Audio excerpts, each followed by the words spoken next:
माननीय सभापति जी, मैं आपका बहुत बहुत आभारी हूं कि आपने मुझे बोलने का अवसर दिया है।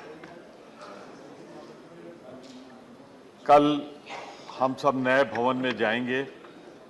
ढेर सारी व्यक्तिगत यादें यहाँ से जुड़ी हैं और देश के इतिहास को देखें तो मैं गर्व के साथ कह सकता हूं कि हम सब उस सदन के सदस्य हैं जिसने इस देश का गौरवशाली इतिहास रचा है राज्यसभा में।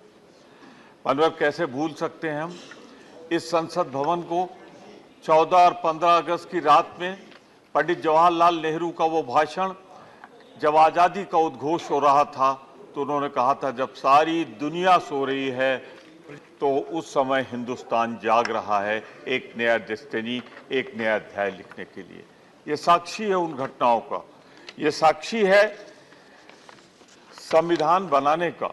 मैं इस विवाद में नहीं पढ़ूंगा कि 75 साल 2 साल पहले पूरे हुए या 75 साल 2 साल बाद पूरे होंगे। मैं इतना जरूर कहना चाहता हूं, इसके निर्माताओं को प्रणाम करते हुए कि आपने एक ऐसा संविधान दिया। इस संविधान की खूबसूरती के लिए तो मैं एक जिक्र करना चाहता हूं कि भारत का नक्शा देखें। भारत में लोकतंत्र पहले दिन से जिंदा है, 15 अगस्त 1947 से आज तक जिंदा है। एक क्षण के लिए यहां लोकतंत्र कभी समाप्त नहीं हुआ है। लेकिन जरा भारत का नक्शा उठा के देख लीजिए, बगल में नेपाल में क्या हुआ, पाकिस्तान में क्या हुआ, चीन में क्या हुआ, श्रीलंका में क्या हुआ। तो ये संविधान निर्माताओं ने जो बनाया था, ये उसकी खूबसूरती है कि आज तक हमारा जो सबसे अनमोल रत्न था लोकतंत्र, वो जिंदा है। इसलिए हम कहना चाहते हैं कि ये दोनों सदन साक्षी हैं उस घटना के। मानव, मैं एक चीज जो कहूंगा, कुछ लोगों की आदत होती है बीच में बेतुका बोलने की, बेसुरा।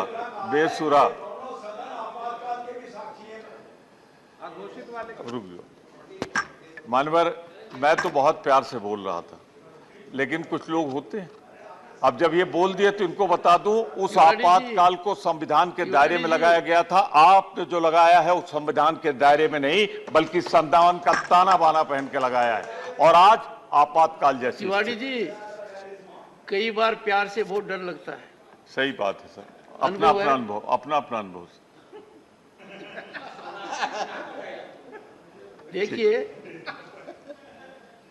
यदि अगर हम आज के दिन राजनीतिक दायरे में रहकर बात करेंगे तो आगे का रास्ता साफ नहीं निकलेगा sir.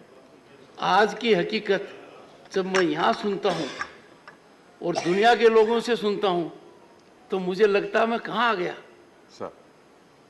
Let us be proud of our accomplishments.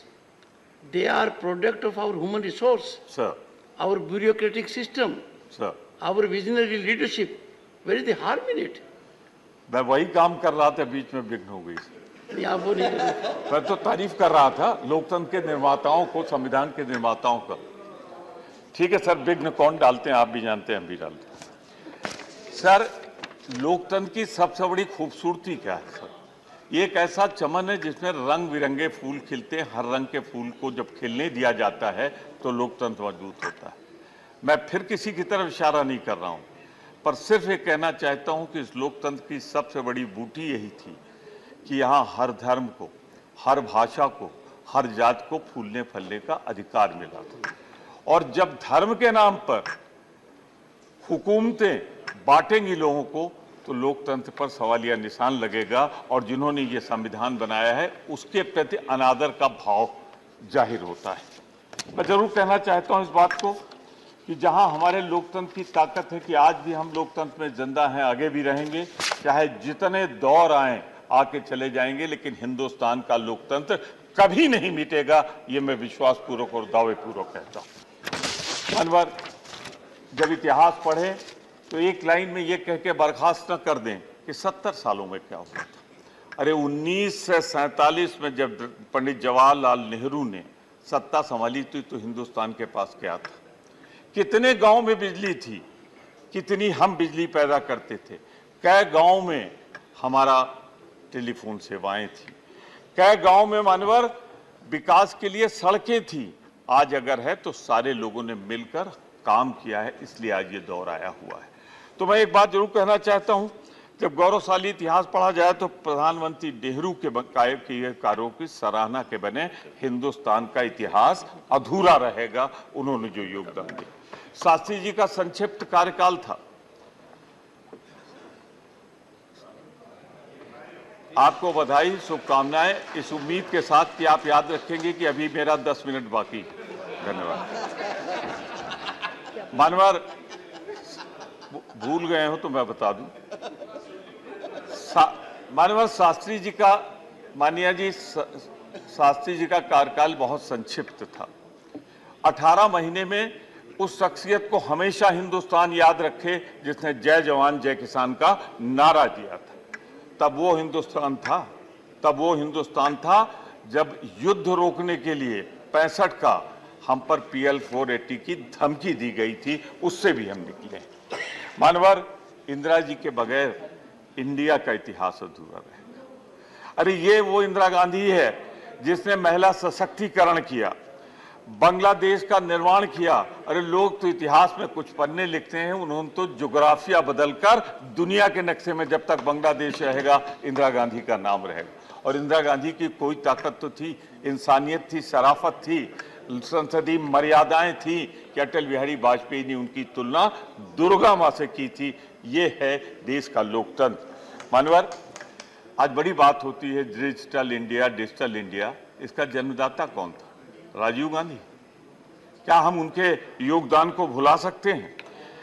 पिछड़े वर्गों को, दलित वर्ग को, महिलाओं को अगर पंचायत राज में, नगर निकाय में आज वो मेयर के पद पे बैठी हैं, बड़े बड़े पदों पे जिला पंचायत अध्यक्ष बैठी हैं, तो कांग्रेस के प्रधानमंत्री राजीव गांधी का योगदान है उसमें।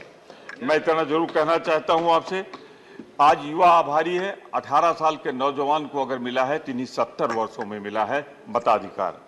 मानो मैं आगे बात बढ़ाऊं अगर, तो इतना जरूर कहना चाहता हूं, PV नरसिंह राव जी ने आर्थिक उदारीकरण शुरू किया।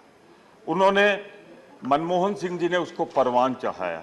आज भारत की जो ताकत है ना दुनिया में, वो सपनों से नहीं आई है, इन दोनों के उदारीकरण के कारण आई है। हम इनके योगदान को नहीं भूल सकते। पर एक बात जरूर कहना चाहूंगा आपसे, उदारीकरण का जो आज स्वरूप है वो उधारीकरण और बेचीकरण में तब्दील हो रहा है, उसे रोका जाना चाहिए।